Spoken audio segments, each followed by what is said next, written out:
Strange things were happening around those guitars. Let's name them the Goth. What could go wrong? Great job, Epiphone. What's next? The Exorcist?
Feels like my lucky day, famous last words, right?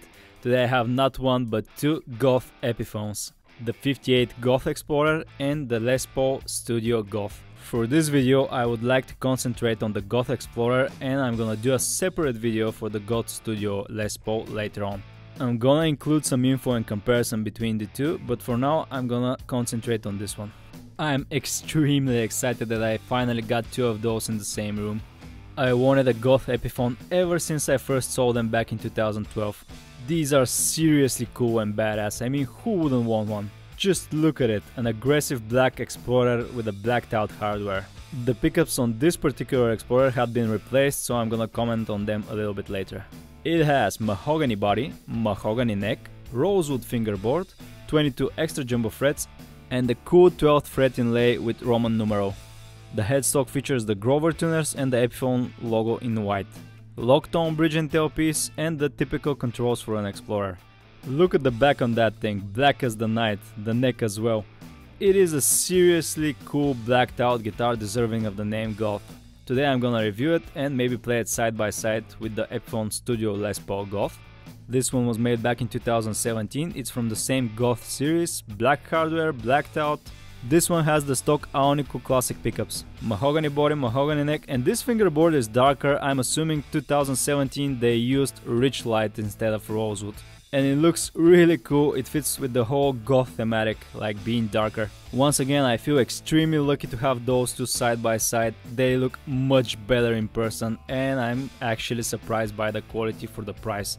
Let me explain what exactly they are. Here's why they called it the 58 Goth Explorer. I'm gonna read the official Epiphone information, which is no longer available on their website.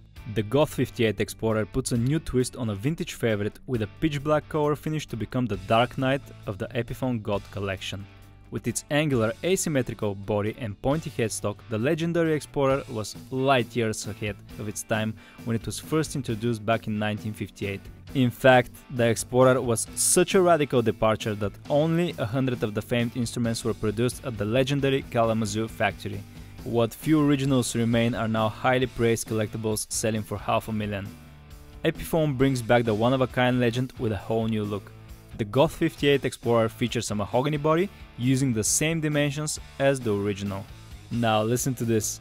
The power of the Goth 58 comes from their Alnico Classic humbuckers, which have all the subtle tonal colors and demonic growl found in the original PAF humbuckers.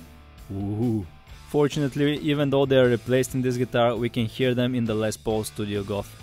Here's something that puzzles me in the official description. Like all Epiphones, the Goth 58 comes with all metal hardware made to last a lifetime, along with premium die-cast tuners. Most of them have Grover tuners, and that's a missed opportunity. They should have put Goto in there. Get it? Goth? Goto? Before I talk about the Goth, I want to discuss a series of Epiphone guitars that are not too well known in the guitar community. They are the E series. These were short-lived, introduced in the spring of 2001, Music instrument maker Epiphone has unveiled a new highly fashion-oriented line offering high performance, high energy instruments with unique body shapes, super fast necks, cool finishes and superbly bad attitude on Epiphone's new website. The E series were affordable instruments for beginners and young musicians, and if we read on, perfect for today's young musician looking for high energy sound with fashionable looks to match. These were introduced back in 2001 and had a short life. They were discontinued in 2002-2003. They were supposed to speak to younger musicians, but for some reason got discontinued and replaced by the Goth series. That awesome information was provided to me by one of the mods in the Epiphone owners group in Facebook. Thanks Claire, I learned a lot. Just look at the cool names the E series had, the Demon V. They should have called the Goth the Demon. Look at the Beast. The Beast is basically the Explorer, but with a slightly different shape, with a cutaway here for the high fret axis, different controls and strings through body, and the hotter pickups. Then we have the Slasher. Some of the names, man, they're crazy. The Evolution, which is basically an Explorer with a bat wing. Then we got the Basher, which is more familiar territory. It's basically the Special but without the blacked out hardware, the same control scheme and the E series headstock. It was even included in a starter pack as the Special. Then we have the Bully, which is basically the SG, and it was included in a starter pack like the SG Special in the Goth series. Then we got the Pierced SG, and this one is important. I'm gonna try and find one to review. This is as close as the E series will get to the Goth series. The blacked out hardware, the finish, the setting, and the E series open coil humbuckers. In Claire's opinion, these are the classic Alnicos that we find in the Goth series. Next up, it's the Extreme G400, which is extremely important for this video as the name suggests. Claire has a G400 and apparently the trem system doesn't stay in tune, a lot of QC issues, but this guitar is important because it's a direct transition to the Goth series. In 2002 the Goth series were introduced.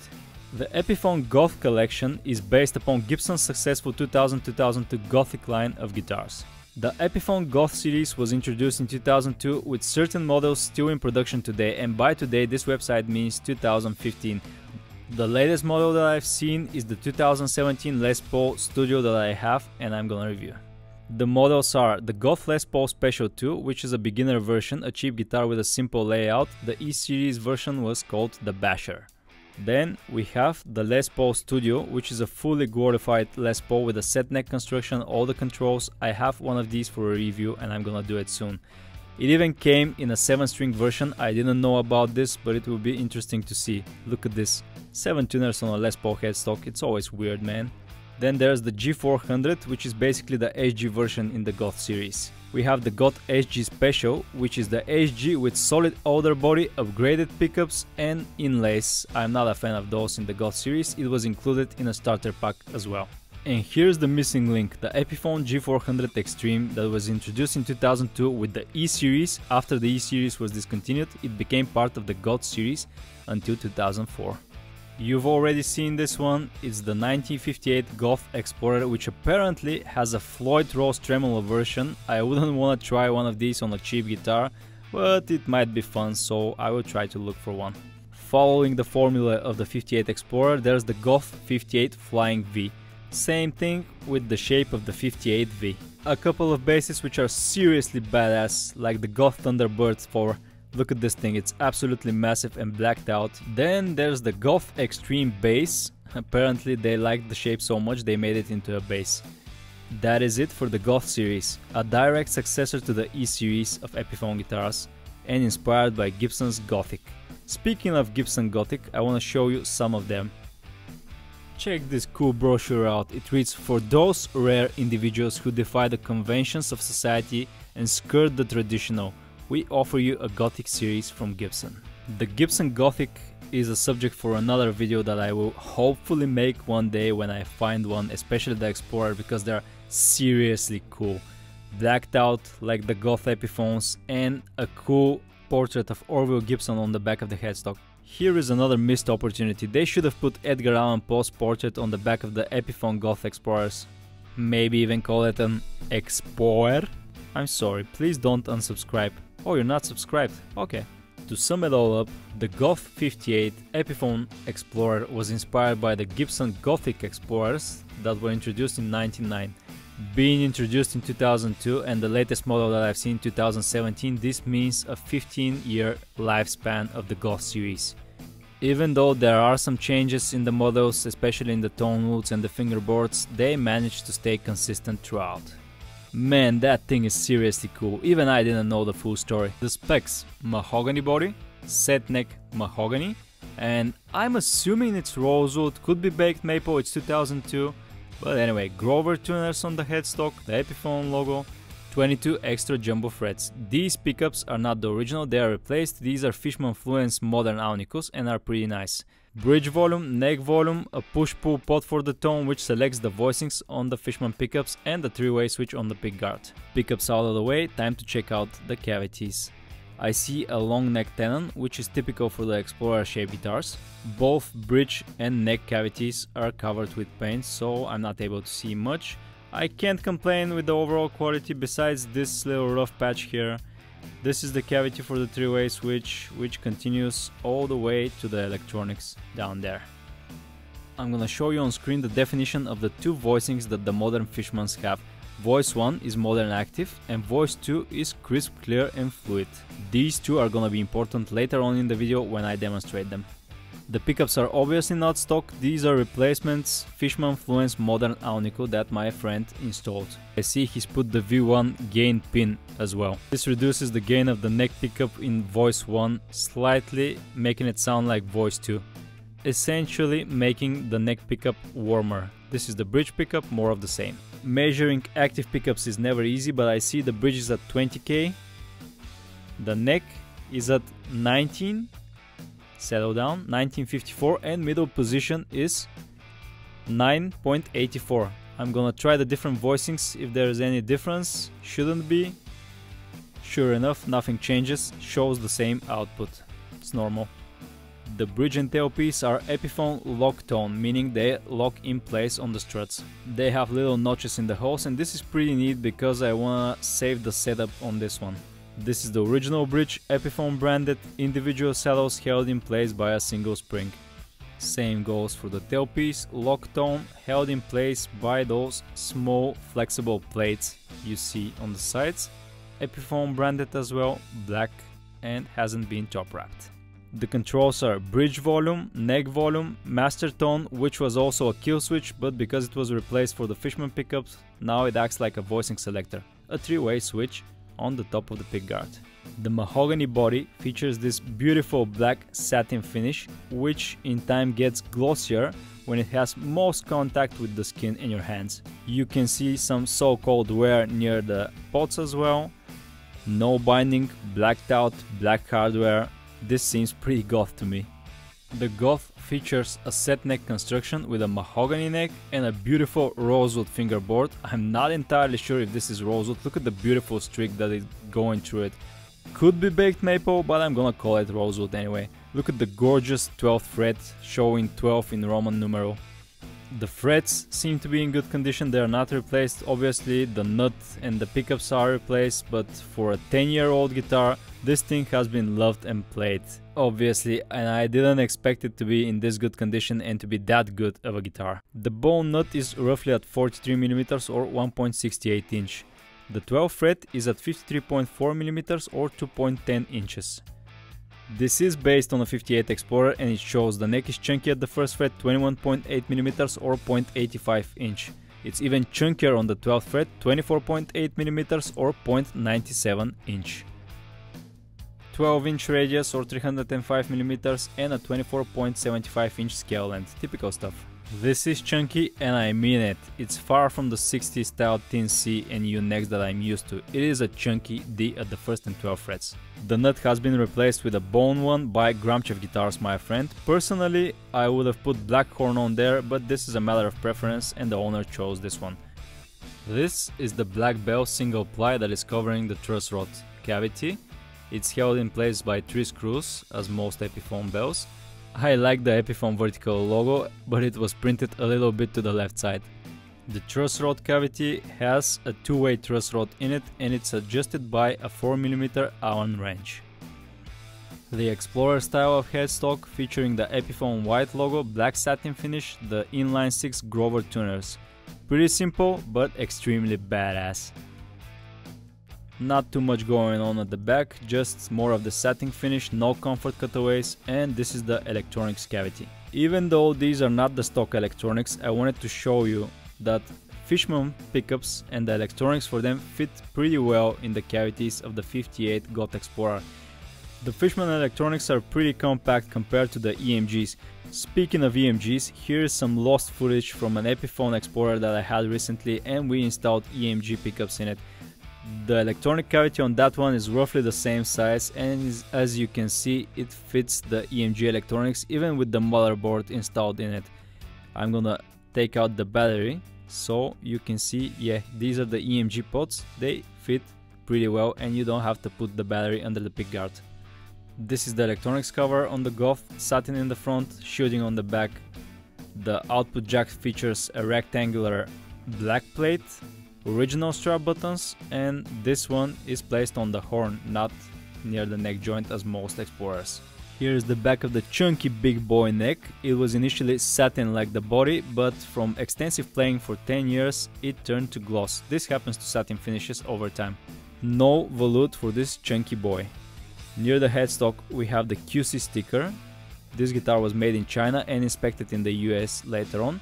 Remember kids, don't throw away your Goth Explorer in the trash can. The serial number situation is a bit tricky because this is a 10-digit serial number and I have information for 11-digit serial numbers. I'm assuming it works the same way as with the 11-digit numbers, so the first two digits are the year, we have 2012. The next two are the month, 05 means May. The fifth and sixth digit represent the factory code, in this case 20, Daewon or Unsung China. I'm gonna set the Goth Explorer with 1154's DR drop-down tuning in drop C sharp, and it's gonna be pretty close to the Les Paul Studio Goth. Let me show you something guys. These two, the Goth Explorer and the Goth Les Paul, are the absolute antichrist. First of all, when I reviewed them on a sunshiny day, it started raining all of a sudden. Then I opened a brand new pack of DR DDTs. They're packed 3rd and 6th string together. Now this is the 6th string. Now look at the 3rd string. You notice something? Why the hell are they 2 strings on a single bow? That's the damn antichrist, I'm telling you, man. We gotta do something about this.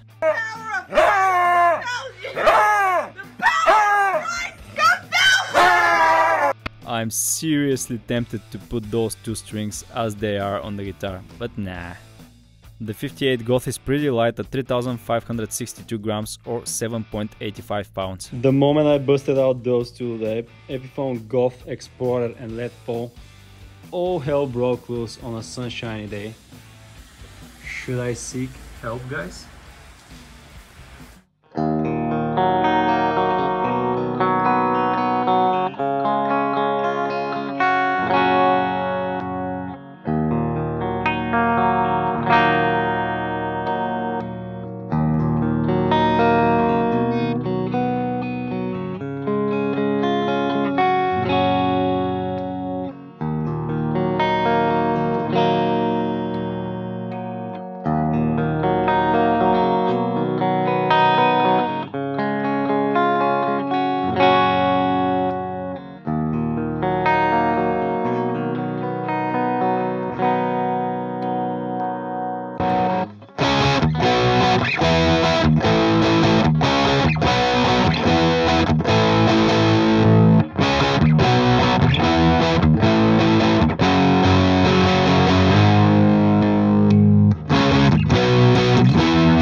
time for some proper playing by the proud owner, Wow.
Boy, oh boy, I was expecting this to be one of the short videos, but it turned out to be a deep rabbit hole again, and I'm happy for it. I sincerely like and enjoy the Goth Explorer and Les Paul.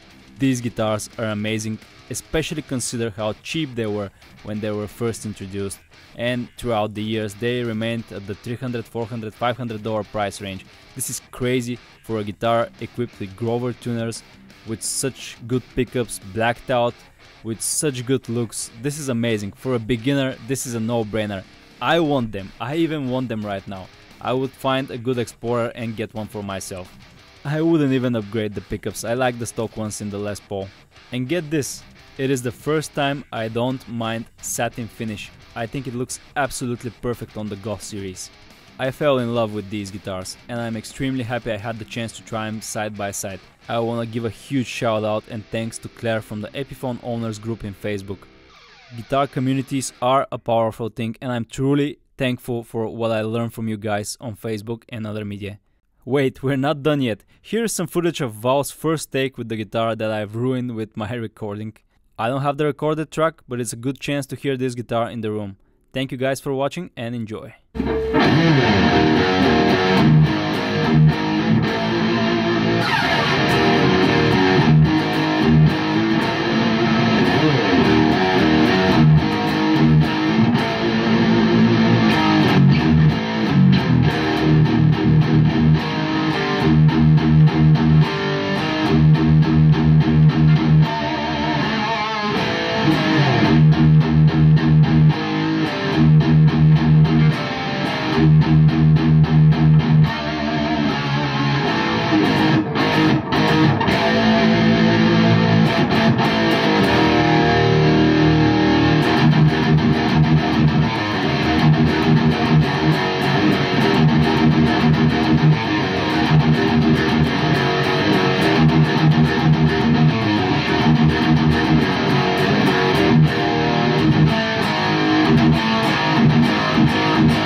Идеално стана.